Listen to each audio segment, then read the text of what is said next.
Hello students, कैसे हैं आप सभी। उम्मीद करती हूँ सभी इस श्रृंखला के साथ जुड़े हुए होंगे। जो स्टूडेंट्स रेगुलर देख रहे हैं उन्हें पता है कि हम राजस्थान आर्थिक सर्वेक्षण से जुड़े हुए हैं, जिसमें हम अपने 6 चैप्टर्स में हमने राजस्थान आर्थिक सर्वेक्षण से जुड़े हुए डाटा के बारे में बात की कि हमारे पिछले साल में पिछले 1 साल यानी कि 1 अप्रैल 2022 से 31 मार्च 2023 तक जो भी डाटा गवर्नमेंट के द्वारा दिया गया है कि हमारी जीएसडीपी क्या रही, एनएसडीपी क्या रही, प्रति व्यक्ति आय की बात करें या जो भी हमने बातें की हैं पिछले 6 चैप्टर्स में, वो सब समरी में हमने बताया कि पिछले 1 साल में क्या हुआ। लास्ट क्लास आपने देखी होगी, उसमें हमने शुरू की है अपनी फ्लैगशिप योजनाएं। बहुत इंपॉर्टेंट है फ्लैगशिप योजनाएं जब राजस्थान अर्थव्यवस्था की बात की जाती है, क्योंकि पिछले 1 साल में सरकार द्वारा की गई सभी योजनाओं का ब्यौरा इस फ्लैगशिप योजनाओं के अंदर दिया गया है। जो स्टूडेंट्स नए देख रहे हैं, जो पहले क्लासेस से नहीं जुड़े हुए, उनके लिए वही फिर से दोबारा सूचना दूंगी कि हम राजस्थान आर्थिक सर्वेक्षण पढ़ रहे हैं, जो आपके आरएएस एग्जाम के लिए या कोई भी एग्जाम जो आप देते हैं उसमें राजस्थान अर्थव्यवस्था का जो भी आपका टॉपिक आता है, उसमें राजस्थान अर्थव्यवस्था से सबसे इंपॉर्टेंट चीज जो पूछी जाती है वो आपका आर्थिक सर्वेक्षण है। और क्योंकि इस साल के एग्जाम में आर्थिक सर्वेक्षण 22-23 के बारे में पूछा जाएगा, तो वही सीरीज हमने शुरू की हुई है, जिसमें हम 6 चैप्टर अपनी समरी के बारे में बात कर चुके हैं, सारांश, सभी डाटा से रिलेटेड सभी फैक्ट हमने बात कर लिए थे उसमें। कल से जो हमारी क्लास शुरू हुई है, कल जो आपने क्लास देखी है, उससे हमने फ्लैगशिप योजनाएं शुरू की है और अब आने वाली क्लासेस में भी हम इन फ्लैगशिप योजनाओं को ही आगे बढ़ाने वाले हैं। कल जैसे मैंने आपको बताया था कि गवर्नमेंट द्वारा 33 योजनाओं के बारे में बताया गया है। अगर आपके आर्थिक सर्वेक्षण की बात करें, कल कुछ योजनाएं हमने शुरू की थी, जिनमें हमने ये बात की थी कि जब भी योजनाएं आती हैं तो किसी न किसी विभाग के अंतर्गत आती है। सबसे पहले हमें वो विभाग पता होना चाहिए। मैंने भी आपको उसी तरीके से ही योजनाएं दिखाई हैं कि पहले हमने विभाग के बारे में पढ़ा है, कौन सा विभाग है, उस पर्टिकुलर विभाग के अंदर कौन सी योजना सरकार द्वारा चलाई जा रही है या कुछ उसमें बदलाव किया गया है, ये दोनों ही बातें हमें पढ़नी है। सारी योजनाएं ऐसी नहीं है, 33 योजनाएं जो हम कर रहे हैं कि सरकार ने सभी पिछले 1 साल के अंतर्गत ही चालू की हैं।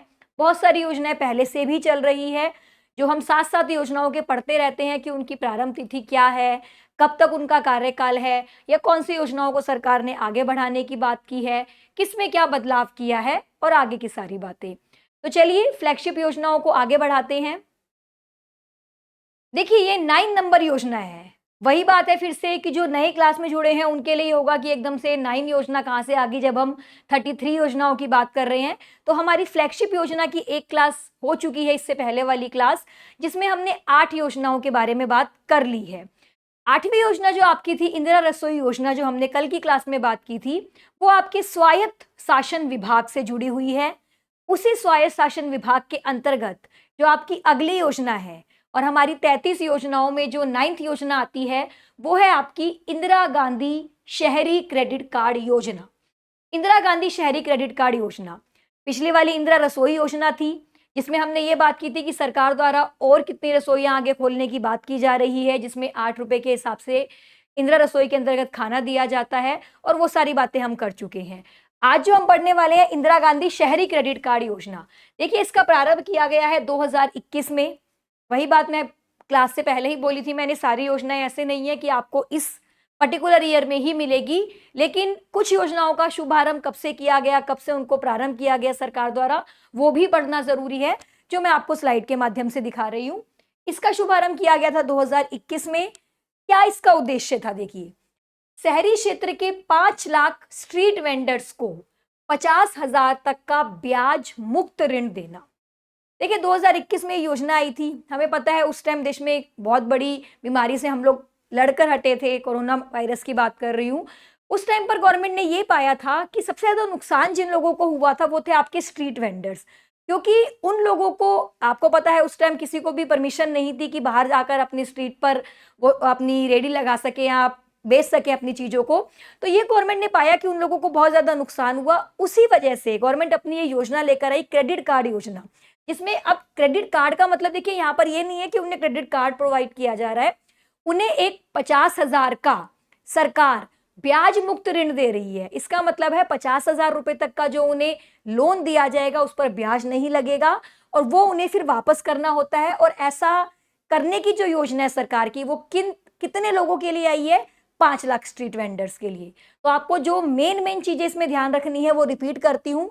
क्रेडिट कार्ड योजना के अंतर्गत एक तो इसका प्रारंभ कब किया गया, 2021 में आई थी ये, 2021 एक तो आप ध्यान रखेंगे। दूसरा, शहरी क्षेत्र के, यहां पर गांव की बात नहीं की जा रही है, शहरी क्षेत्र के हैं तो ये भी ध्यान रखिएगा। शहरी क्षेत्र के 5 लाख स्ट्रीट वेंडर्स को कितने तक का ब्याज मुक्त ऋण दिया जा रहा है, 50,000 रुपए तक का।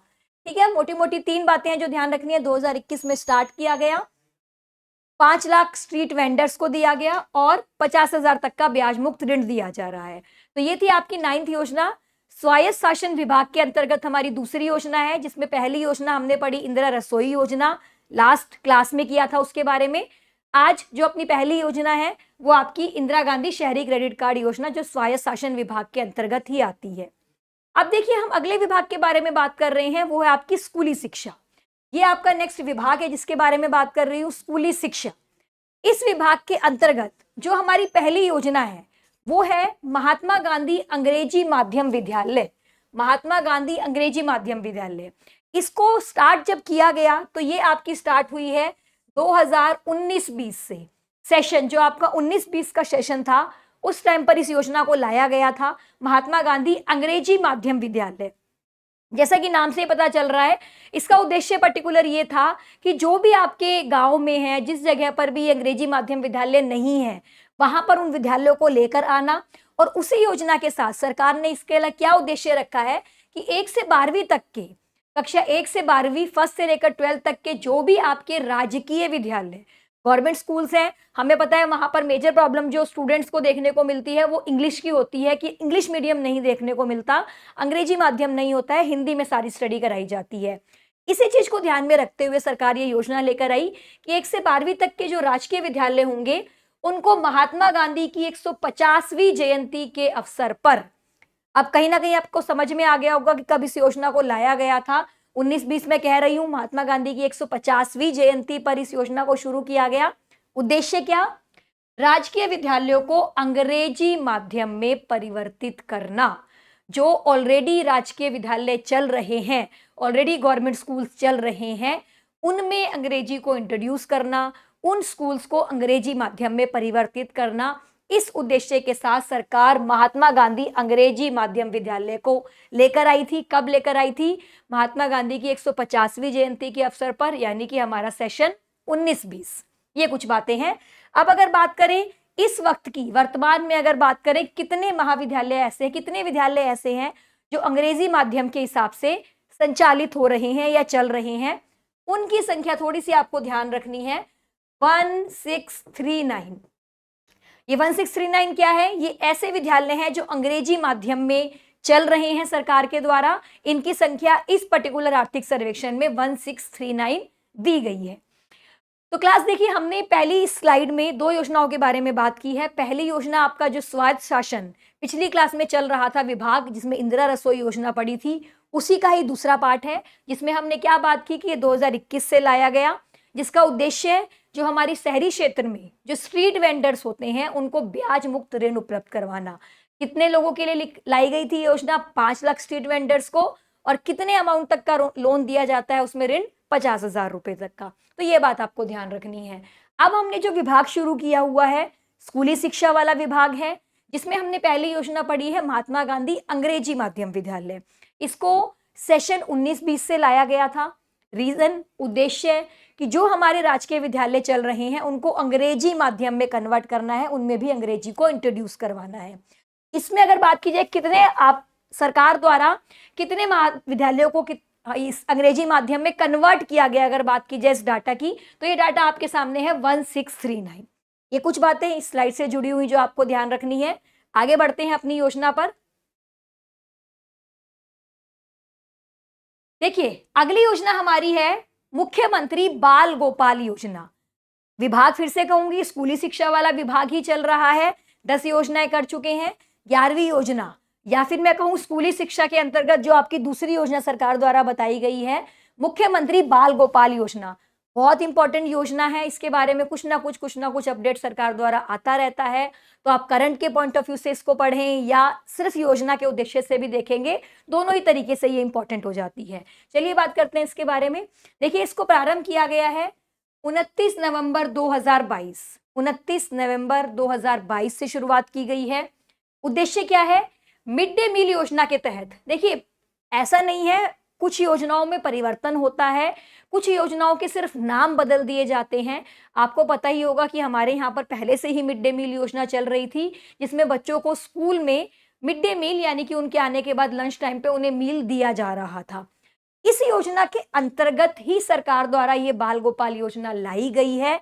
इसीलिए जो इसका प्रारंभ बताया गया 29 नवंबर 2022, ये प्रारंभ की डेट बाल गोपाल योजना की है।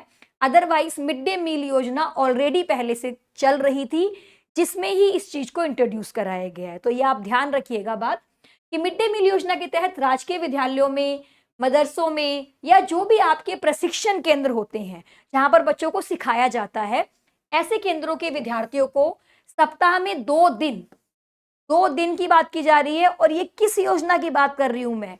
बाल गोपाल नहीं, अभी जो हम पढ़ रहे हैं ये सिर्फ मिड डे मील योजना के बारे में बात कर रहे हैं कि मिड डे मील योजना में क्या होता था। तो इसमें ये होता था कि जो भी राजकीय विद्यालय, मदरसे या जो भी प्रशिक्षण केंद्र होते हैं आपके, वहां पर जो भी विद्यार्थी आते हैं उनको सप्ताह में 2 बार और डे भी दे रखे हैं, किस किस दिन? मंगलवार और शुक्रवार को मिल्क पाउडर से तैयार दूध उपलब्ध करवाया जाएगा। ये योजना आई थी मिड डे मील के अंतर्गत। अब देखिए, हमारी जो बाल गोपाल योजना आई है उसमें क्या परिवर्तन किया गया, पहले परिवर्तन बताती हूं, फिर इस डाटा पर चलेंगे। बजट 23-24 में, 2022 की बात हो रही है जब आई है, तो 23-24 में क्या परिवर्तन किया है? इस योजना को सभी दिन के लिए लागू कर दिया गया है। पहले जो मिल्क पाउडर या मिल्क से मिल्क बनाकर दिया जाता था विद्यार्थियों को, वो सिर्फ 2 दिन दिया जाता था सप्ताह में, मंगलवार और शुक्रवार को। बजट 23-24 में सरकार द्वारा ये घोषणा की गई है कि अब ये योजना 7 दिन चलाई जाएगी, या 7 कहूं मैं, 6 दिन का ही स्कूल होता है। अब सरकार ने इस योजना को सभी दिन करने के लिए घोषणा की है बजट 23-24 में। क्योंकि बजट 23-24 में घोषणा हुई है तो अपने आप में इंपॉर्टेंट है। तो ये पूछा जा सकता है आपसे कि जो पहले 2 दिन की योजना थी, अब उसको कितने दिन करने की बात सरकार द्वारा की गई है? तो ये अब सभी दिन करने की बात की गई है, इसको आप ध्यान रखिएगा, सभी दिन है। अब देखिए, और क्या इसमें बात आपको ध्यान रखनी है? दूध की बात की जा रही है, कितना दूध दिया जाता है ये अलग अलग कक्षाओं के लिए अलग अलग रखा गया है। पूरी योजना की अगर बात करें तो वो कक्षा 1 से 8वीं तक के बच्चों के लिए है, सभी के लिए नहीं है ये स्कीम। 1 से 8वीं तक के बच्चों के लिए है। उसमें भी 2 कैटेगरी बनाई हुई है। कक्षा 1 से 5 तक के बच्चों के लिए कितना है? 150 मिलीलीटर, 150 मिलीलीटर दूध की बात की गई है। और 6 से 8वीं क्लास में जो बच्चे हैं उनके लिए बात की गई है 200 मिलीलीटर दूध। तो ये 2 कैटेगरी है। पहली बात, कक्षा 1 से 8वीं तक के लिए इसको चलाया गया है, जिसमें कक्षा 1 से 5 तक 150 मिलीलीटर दूध और 6 से 8 तक 200 मिलीलीटर दूध देने की बात की गई है। बदलाव क्या हुआ है, मैंने क्या बताया है आपको कि अब ये योजना 2 दिन ना रहकर सभी दिन लागू करने की घोषणा सरकार द्वारा इस पर्टिकुलर बजट में की गई है। बजट 23-24 आया है। जो स्टूडेंट्स नहीं पहले जुड़े हुए उन्हें लग रहा होगा कि बजट 23-24 क्यों बोला जा रहा है, आर्थिक सर्वेक्षण 22-23 कह रहे हैं। उनके लिए दोबारा छोटा सा एक रिकैप। जब भी आर्थिक सर्वेक्षण की बात आती है तो वो हम जो साल बीत चुका होता है हमारा उसके बारे में बात करते हैं, 1 अप्रैल 2022 से 31 मार्च 23। इसीलिए आर्थिक सर्वेक्षण के साथ 22-23 मेंशन किया जाता है। बजट आने वाले साल के लिए होता है। जो हमारा ये साल चल रहा है अप्रैल 23 से लेकर मार्च 24 तक, इसीलिए बजट के आगे 23-24। ये मैंने अपनी पहली क्लास में बताया था, सिर्फ नए स्टूडेंट्स के लिए छोटा सा रिकैप था। तो बजट 23-24 में इस योजना को सभी दिन करने की बात की गई है। ये थी आपकी बाल गोपाल योजना। अगली देखिए, मुख्यमंत्री निशुल्क यूनिफॉर्म वितरण योजना। स्कूली शिक्षा विभाग की बात की जा रही है, जिसमें हमने अंग्रेजी माध्यम विद्यालय वाली योजना की, मुख्यमंत्री बाल गोपाल योजना पढ़ी। अब तीसरी योजना स्कूली शिक्षा विभाग के अंतर्गत, अदरवाइज हम अपनी 12वीं योजना पढ़ रहे हैं 33 योजनाओं में से। तो निशुल्क यूनिफॉर्म वितरण योजना क्या कहती है? कक्षा 1 से 8वीं तक के राजकीय विद्यालयों में अध्ययनरत समस्त विद्यार्थियों को यूनिफॉर्म फैब्रिक के 2 सेट निःशुल्क प्रदान करना। ये भी कक्षा 1 से 8वीं तक के लिए, तो आपको याद करने में ज़्यादा प्रॉब्लम नहीं होगी। जो आपकी बाल गोपाल योजना है स्कूली शिक्षा विभाग के अंतर्गत, वो भी कक्षा 1 से 8वीं के बच्चों के लिए ही है। यूनिफॉर्म वितरण योजना जो है वो भी कक्षा 1 से 8वीं के विद्यार्थियों के लिए ही है। और यूनिफॉर्म वितरण योजना में क्या बात की गई है कि जो भी कक्षा 1 से 8वीं के विद्यार्थी हैं उनको यूनिफॉर्म के 2-2 सेट स्कूल द्वारा मुफ्त में दिए जाएंगे। ये योजना सरकार द्वारा इसमें लाई गई है। बहुत कुछ ज़्यादा नहीं है, सिर्फ कक्षा 1 से 8वीं के विद्यार्थियों के लिए ये ध्यान रखना है और यूनिफॉर्म के 2-2 सेट उनको मुफ्त में दिए जा रहे हैं, ये बात ध्यान रखनी है। तो बेसिकली हमने इस स्लाइड में दोनों योजनाएं की, जिसमें आपकी मुख्यमंत्री बाल गोपाल योजना बहुत इंपॉर्टेंट है, ध्यान रखिएगा। कब प्रारंभ हुआ, कौन सी योजना के अंतर्गत लाया गया, मिड डे मील योजना जो चल रही थी उसमें कितना 1 से 5 के लिए बोला गया है, कितना 6 से 8 कक्षा के लिए, और अब इसको सभी दिनों के लिए लागू कर दिया गया है बजट 23-24 में, ये भी आपको ध्यान रखनी है। और यूनिफॉर्म वितरण में यूनिफॉर्म के 2 सेट फ्री में दिए जा रहे हैं कक्षा 1 से 8वीं के बच्चों के लिए। चलिए बढ़ते हैं आगे। अब देखिए स्कूली शिक्षा के अंतर्गत जो पीछे की बात गई है, 3 हमने बात कर ली है स्कूली शिक्षा में। एक आपका महात्मा गांधी विद्यालय की बात हुई है, एक बाल गोपाल योजना की बात हुई है और तीसरी आपकी यूनिफॉर्म वितरण। अब आपका विभाग ही चेंज हो गया है। अब हम बात कर रहे हैं कृषि विभाग के बारे में। कृषि विभाग के अंतर्गत जो आपकी पहली योजना है, राजस्थान कृषि प्रसंस्करण, कृषि व्यवसाय और कृषि निर्यात प्रोत्साहन नीति, इसमें सारी चीजें डाल दी गई है कृषि से रिलेटेड। कृषि प्रसंस्करण की बात करें, कृषि व्यवसाय से जुड़ी हुई चीजें की बात करें या निर्यात प्रोत्साहन की बात करें, कृषि से जुड़ी हुई जो भी नीतियां आई हैं वो सरकार ने इस एक योजना के अंतर्गत दे दी है। और इसके देखिए साथ में ही लिखा गया है 2019, तो ये समझने में परेशानी नहीं होनी चाहिए कि किस साल इस योजना को लाया गया। 2019 में मैं वैसे भी आपको बता चुकी हूँ, बहुत सारी योजनाओं को एक साथ लाया गया था, ये भी योजना उसी में से एक है। चलिए इसमें पढ़ते हैं, इसमें क्या बात नई बताई गई है हमारे इस साल में। यह नीति किसानों की आय को बढ़ाकर किसानों और उनके संगठनों की भागीदारी बढ़ाने पर केंद्रित है। किसानों की आय बढ़ाने को फोकस किया गया है इस पर्टिकुलर नीति के अंतर्गत, और ये बात की गई है सरकार द्वारा कि कैसे उनके संगठनों की भागीदारी को बढ़ाया जाए, कैसे किसानों का संगठन आगे आ सकता है, कैसे उनकी इनकम को बढ़ाया जा सकता है। इस चीज को फोकस करते हुए, केंद्रित करते हुए सरकार द्वारा ये योजना लाई गई है। आगे देखिए इसमें क्या कहा गया है, इस नीति में किसानों और उनके संगठन को अधिकतम 100 लाख के अधीन परियोजनाओं लागत के कृषि प्रसंस्करण अवसंरचना स्थापित करने का प्रावधान है। कुछ बाकी चीज ध्यान नहीं रखनी है हमें, क्या ध्यान रखना है, ये अमाउंट ध्यान रखना है कि इस पर्टिकुलर योजना के अंतर्गत सरकार ने कितने रुपए की राशि या कितनी लागत इस योजना के लिए रखी है। तो ये लागत आपके सामने है, 100 लाख रुपए की बात की गई है, तो ये आप ध्यान रखिएगा। और इस योजना के अंतर्गत आपको और कुछ ध्यान नहीं रखना है, ठीक है। तो कृषि विभाग के अंतर्गत सिर्फ एक ही योजना है जो सरकार के द्वारा आई है, कृषि प्रसंस्करण, व्यवसाय और कृषि निर्यात प्रोत्साहन। 2019 में नीति आई गई थी। मुख्य उद्देश्य किसानों की आय बढ़ाना, उनके संगठनों को आगे बढ़ने के लिए प्रेरित करना, और इसके लिए सरकार द्वारा जो बजट दिया गया है, जो लागत आई है 100 लाख रुपए की, तो ये आपको ध्यान रखनी। आगे बढ़ते हैं, दूसरा विभाग आपका उद्योग विभाग। उद्योग विभाग भी आपको पता है इंपॉर्टेंट है। उद्योग विभाग के अंतर्गत जो योजना सरकार द्वारा लाई गई है, राजस्थान निवेश प्रोत्साहन योजना, 2022 की बात की जा रही है। देखिए कुछ योजनाओं के साथ में ईयर मेंशन होते हैं, दैट मीन्स वो उसी पर्टिकुलर ईयर में आई होती है। अब रही बात इसी साल आई है आपके 2022 में, जैसे मैंने आपको ऊपर वाली नीति का कोई प्रॉपर डेट नहीं बताई है किस दिन 2019 में थी, क्योंकि याद नहीं रखनी है हमें। 19 में बहुत सारी नीति आई थी, आपको पता है दिसंबर 2019 में जब सरकार के 1 साल पूरे हुए थे, उन्हीं नीतियों में से एक है ये।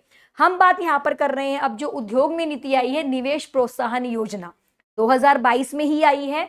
तो इसमें सबसे पहले हमें ध्यान रखना है इसका डेट, कब इसको प्रारंभ किया गया। तो ये डेट आपके सामने है 7 अक्टूबर 2022, 7 अक्टूबर 2022।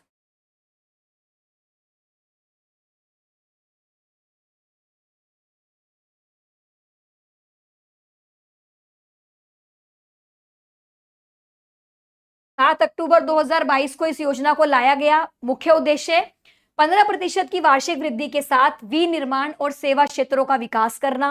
विनिर्माण आपको समझते ही है, मैन्युफैक्चरिंग सेक्टर जो होते हैं उनका, और जो हमारे सेवा क्षेत्र हैं उनको किस तरीके से बढ़ाया जा सकता है उसके बारे में बात की गई है।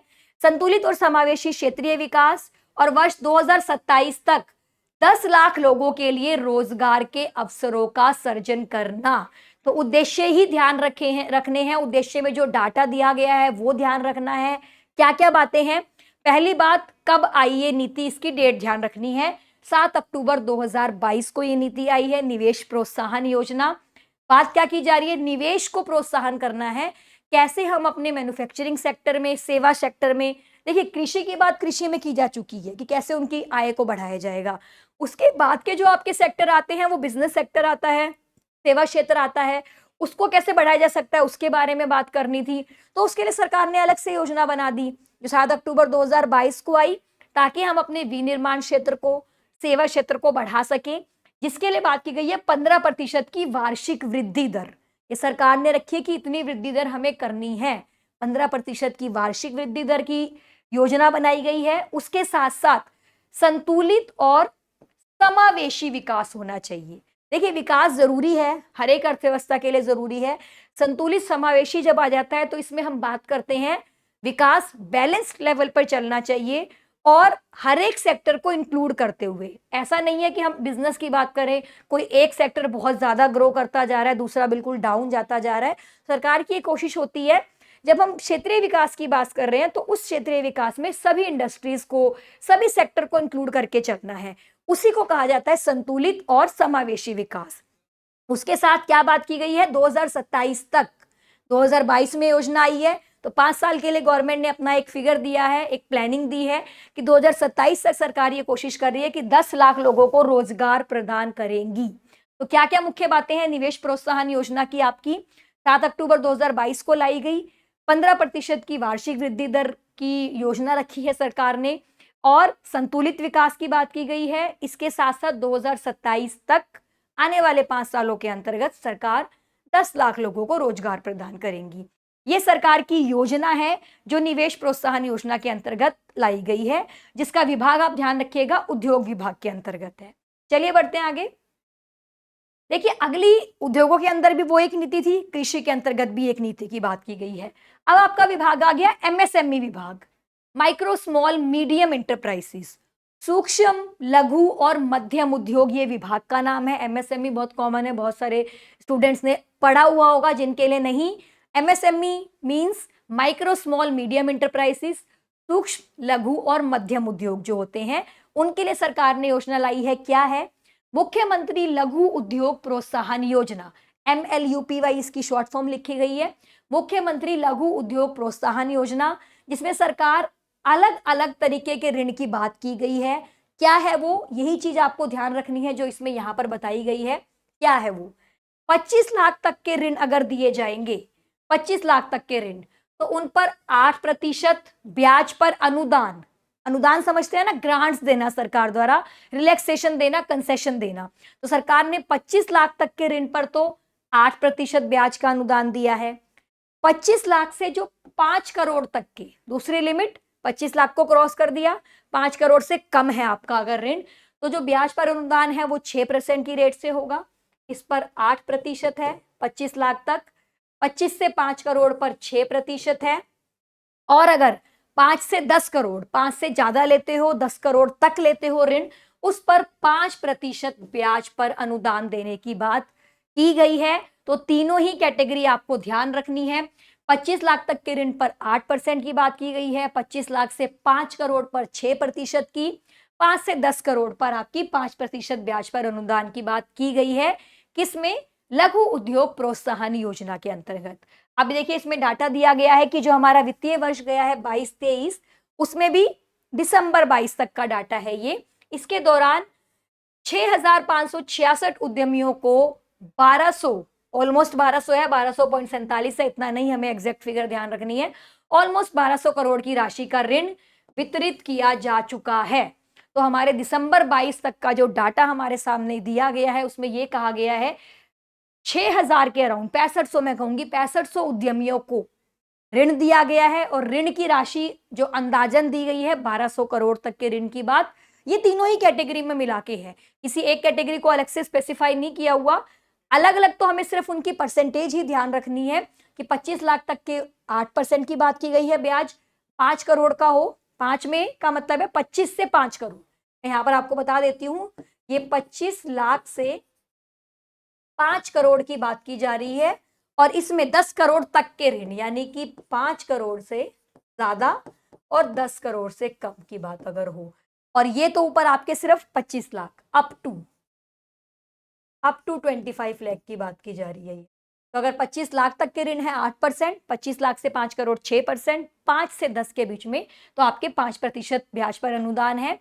नीचे फिगर है सिर्फ इतना इंपॉर्टेंट नहीं है, पर्टिकुलर डाटा ध्यान रखना कितने उद्यमियों को या कितना करोड़ का ऋण वितरित किया गया। मैं बार बार कहती हूँ इतना सारा डाटा हमें भी पता है नहीं स्टूडेंट्स याद रख सकते, तो जो जो इंपॉर्टेंट बातें हैं वो आपको ध्यान रखनी है। और डाटा सिर्फ इसीलिए एक बार पढ़ने के लिए कि कभी थोड़ा पढ़ा हुआ होता है, नजर में होता है, तो इन केस का भी आपके सामने क्वेश्चन हो तो आपकी नजर में होना चाहिए कि इसके आसपास हमने उस डाटा को पढ़ा था। वरना इंपॉर्टेंट पॉइंट ये है जो मैंने आपको प्रतिशत बताए हैं अलग अलग, वो आपको जरूर ध्यान रखने हैं, वो नहीं छोड़ सकते। चलिए बढ़ते हैं आगे। देखिए अगली योजना आपकी उसी विभाग के अंतर्गत, एमएसएमई विभाग के अंतर्गत ही अगली योजना है, राजस्थान सूक्ष्म लघु व मध्यम उद्योग facilitation of establishment and operation अधिनियम। ये एक अधिनियम लाया गया सरकार द्वारा 2019 में, वही एमएसएमई ही है, सूक्ष्म लघु और उद्यम facilitation of establishment and operation की बात की गई है। देखिए इसमें पढ़ते हैं है क्या। सबसे पहली बात, इस अधिनियम के कार्यान्वयन हेतु 12 जून 2019 को एक वेब पोर्टल लॉन्च किया गया था। तो सबसे पहली चीज तो आपको ये डेट ध्यान रखनी है, 12 जून 2019 को पोर्टल लॉन्च किया गया है। वो पोर्टल लॉन्च करने की डेट पता होनी चाहिए, 12 जून 2019 को। उसमें क्या किया गया है, एमएसएमई जो इकाइयां होती हैं, जो भी बिजनेस होते हैं, इलेक्ट्रॉनिक या भौतिक रूप से declaration of intent nodal agency को प्रस्तुत करके, जो भी नोडल मतलब जो भी उस विभाग से जुड़ी हुई हैं, उनको उन्हें एक सर्टिफिकेट पेश करना होता है, वो होता है डिक्लेरेशन ऑफ इंटेंट करने की आवश्यकता होती है, जो एक पावती प्रमाण पत्र जारी करते हैं। फिर जब आप उन्हें ये डिक्लेरेशन ऑफ इंटेंट पेश करेंगे नोडल एजेंसी को, तो वो आपको एक प्रमाण पत्र, एक सर्टिफिकेट दे देंगे। उससे क्या होगा, देखिए प्रमाण पत्र जारी जब आपके पास हो जाता है, तब से लेकर 3 साल तक एमएसएमई को राज्य के सभी कानूनों के तहत अनुमोदन और निरीक्षण से छूट दे दी जाएगी। आपको कहीं पर भी कोई निरीक्षण नहीं होगा, किसी तरीके की आपके ऊपर रिस्ट्रिक्शंस नहीं लगेगी। तो बेसिकली जो ये कानून बनाया गया है, जो ये अधिनियम बनाया गया है, जिसे लिखा गया था facilitation of establishment and operation, आप इजीली अपना बिजनेस स्टैब्लिश कर सकते हो, इजीली अपने बिजनेस को ऑपरेट कर सकते हो, जिसके लिए सबसे पहली चीज क्या ध्यान रखनी है, 12 जून 19 को एक web portal, online portal launch किया गया, जिसमें करना क्या होता है, जिस भी विभाग से आपका बिजनेस जुड़ा हुआ है उस विभाग पर आप एक डिक्लेरेशन ऑफ इंटेंट जारी करेंगे। जैसे ही आप उसमें डालेंगे ये, तो आपको एक बदले में प्रमाण पत्र मिलेगा, जिसे पावती प्रमाण पत्र कहा गया है, सर्टिफिकेट है। वो क्या होता है प्रमाण पत्र, ये प्रमाण पत्र आपको ये बताता है कि इस प्रमाण पत्र के जारी होने के 3 साल तक, 3 सालों तक की छूट दी गई है, 3 सालों तक एमएसएमई जो भी है उस राज्य के सभी कानूनों से, या जो भी बिजनेस होते हैं उनको जिस भी तरीके की लाइसेंसिंग, रजिस्ट्रेशन और सारी चीजें करवानी पड़ती है, सभी कानूनों से उनको छूट दे दी जाएगी। वो फ्रीली अपना बिजनेस कर सकते हैं। दैट मीन्स उनको किसी तरीके की कोई निरीक्षण की आवश्यकता नहीं होगी। ये इस कानून में ध्यान रखना है आपको, प्रमाण पत्र वाली बात, और कितने टाइम तक प्रमाण पत्र जारी होने के कितने टाइम तक ये छूट दी जाएगी, 3 साल तक। और 12 जून 2019 को एक वेब पोर्टल लॉन्च किया गया है, ये चीज आपको ध्यान रखनी है। तो देखिए क्लास, जो हमने ये योजना की है ये एमएसएमई के अंतर्गत की है। एमएसएमई के अंतर्गत 2 योजनाओं के बारे में बात की गई है। एक आपकी लघु उद्योग प्रोत्साहन योजना, जिसमें अलग अलग ऋणों के ब्याज पर अनुदान की बात की गई, ऋणों पर नहीं, उनके ब्याज पर। और अगली योजना में हमने स्टैब्लिशमेंट की बात की, उनके ऑपरेशंस की बात की कि कैसे उनको इजीली बिजनेस करने दिया जाए, जिसके लिए प्रमाण पत्र की बात की गई है, एक वेब पोर्टल लॉन्च करने की बात की गई है जो हो चुका है 2019 में, और कैसे उनको आने वाले 3 सालों तक बिना किसी निरीक्षण के वो अपना बिजनेस कर सकते हैं, इसके बारे में बताया गया है। चलिए क्लास आज के लिए इतना ही करेंगे। 16th योजनाएँ आपकी हो चुकी हैं, 33 योजना है, ऑलमोस्ट आधी योजना हम कर चुके हैं। आने वाली क्लासेस में उन सभी योजनाओं को कंप्लीट करने की कोशिश करेंगे। जुड़े रहिएगा इन योजनाओं के साथ क्योंकि सभी इम्पोर्टेंट है। आप अपना करंट जीके वाला पोर्शन लेंगे, उसमें भी योजनाओं से जुड़ी हुई कुछ ना कुछ बातें पूछी ही गई हैं हर बार और आपके राजस्थान का भी पार्ट है। तो जो अभी जुड़े हैं स्टूडेंट वो भी जुड़े रहिएगा, वो पुरानी वीडियोज़ भी देखिएगा और जो लगातार बने हुए हैं, अपना सपोर्ट दे रहे हैं, उनको भी बहुत थैंक यू। आगे भी बनाइए रखिएगा अपना सपोर्ट, अपने फ्रेंड्स के साथ शेयर कीजिए वीडियो। बाकी कल नई क्लास के साथ मिलते हैं, तब तक पढ़ते रहिए। धन्यवाद।